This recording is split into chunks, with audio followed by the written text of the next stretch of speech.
A paz do Senhor para todos. Gostaria de novamente cumprimentar a você que está à distância, você que está vendo esse vídeo, com a doce e gloriosa paz de Jesus Cristo. Que essa paz possa entrar no teu lar, na tua casa, na tua família e principalmente na sua alma, que é o objetivo dessas mensagens a qual nós ministramos por vídeo. Queridos, eu queria compartilhar com os irmãos Gálatas, capítulo de número 6, versículo 14, um versículo da palavra de Deus, uma das cartas do apóstolo Paulo, que diz da seguinte forma: mas longe esteja de mim gloriar-me a não ser na cruz de nosso Senhor Jesus Cristo, pela qual o mundo está crucificado para mim e eu para o mundo. Queridos, nós sabemos que o apóstolo Paulo foi um dos maiores missionários de todos os tempos, que após a morte e ressurreição de Cristo, Cristo havia deixado uma missão para os seus discípulos: ide por todo o mundo, pregai o evangelho a toda criatura. Quem crer e fosse batizado seria salvo, quem não cresce seria condenado. A Bíblia também fala que Jesus havia deixado uma ordem para os discípulos além dessa, que era ficar em Jerusalém até que do alto sejais revestido de poder. E após esse revestimento de poder, sim, os discípulos deveriam ser testemunhas de Cristo por todos os cantos da terra. A Bíblia fala em Atos 2 que o Espírito Santo desceu e eles foram revestidos de poder, eles foram revestidos de unção. Todavia, os discípulos permaneceram no mesmo lugar, em Jerusalém, o que fez com que Deus providenciasse agora um outro discípulo, alguém que não havia andado com Cristo, alguém que não havia estado presencialmente com Cristo, que é o apóstolo Paulo. O apóstolo Paulo se converte numa dessas viagens dele de tentar exterminar o evangelho. A Bíblia diz que ele estava a caminho de Damasco, e a caminho de Damasco ele tem um encontro com Deus. Jesus aparece para ele no céu, numa visão celestial, o deixa o cego por 3 dias, e após 3 dias ele recebe uma oração de um profeta por nome Ananias, que passa agora a ser um mensageiro do evangelho. A Bíblia fala que Paulo agora começa a pregar o evangelho e ir aonde Pedro não quis ir, e aonde João não foi, e aonde os demais discípulos não iam. Então, depois da incumbência que Deus o dá, ele começa a percorrer toda a Ásia Menor e ganha quase um continente durante as suas 3 viagens missionárias.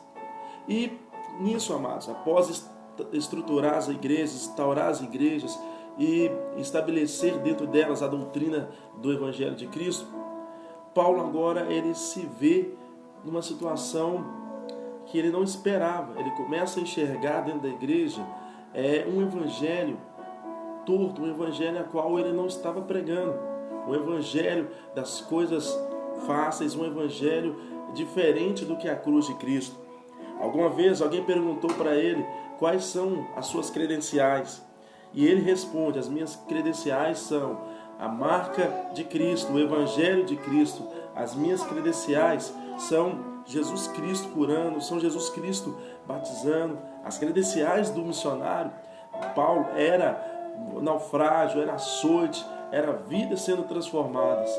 E alguém, amados, pode perguntar: mas isso para nós hoje? Muita gente se estriba em diploma, muita gente se estriba em teologia, muita gente acha que pelo fato de ter um curso renomado, um curso superior gigantesco, parece que as pessoas que pensam dessa forma acham que essas devem ser as credenciais do Evangelho. Mas as credenciais de um evangelista, de um missionário, de um homem de Deus, são marcadas pelas operações de milagres e maravilhas a qual Deus o permitiu. E queridos, dentro desse texto, eu parei para meditar. Se ele se gloriava na cruz de Cristo, se a glória dele estava na cruz de Cristo, o evangelho a qual nós devemos pregar, eu entendo algo interessante para nós hoje. Aonde você estaria se não fosse essa cruz de Cristo? Pare e reflita nesse momento. Se não fosse a intervenção da cruz, aonde você estaria daqui a 100 anos? Pregador, você está morto, realmente, você vai estar morto, mas a sua alma e consciência ela seria o que? Julgada. E aonde estaria essa alma e consciência sua? Você que é cristão, ou que já foi, ou que tem um certo conhecimento, você vai me dizer, no inferno. Se não fosse a intervenção da cruz, eu estaria sendo atormentado no inferno. Reflita um pouco, aquelas almas que estão lá sendo atormentadas no inferno daqui a 100 anos, poderia ser você se não fosse a intervenção da cruz. Sabe aqueles demônios e aquelas criaturas cortando almas ali, aquelas criaturas atormentando pessoas, colocando em prisões, ali onde tem choro, pranto, ranger de dente, aonde Jesus Cristo falou que é um castigo sem igual. Sabe essas criaturas ali, aprisionadas? Se não fosse a intervenção da cruz, seria você que estaria lá daqui a 100 anos. Se não fosse a intervenção da cruz, daqui a 100 anos, eu estaria lá também sendo atormentado por aqueles demônios. A cruz nos trouxe paz. A cruz nos trouxe perdão. A cruz nos trouxe restauração. A Bíblia diz que todos pecaram e estavam destituídos da glória de Deus. Mas no capítulo 6 de Romanos, versículo 23, está escrito: o salário do pecado é a morte, mas o dom gratuito de Deus é a vida eterna através de Cristo Jesus. A cruz de Cristo nos trouxe perdão. A cruz de Cristo nos trouxe salvação. O teu carro daqui a 100 anos não vai ter valentia para você. A tua casa daqui a 100 anos não vai ter valentia para você. As coisas que você tem daqui a 100 anos não vai ter. Mas a glória de Deus, a cruz de Cristo, a glória da cruz de Cristo te trouxe salvação.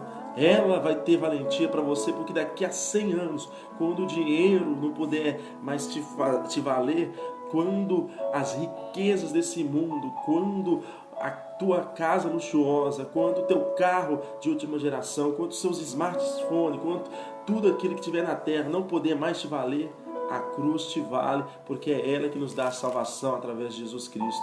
Que o Senhor vos abençoe. Eu sou o Márcio Santos. Sempre que você necessitar, ore. Sempre que você necessitar, você busque a Deus, porque Deus tem uma palavra para você.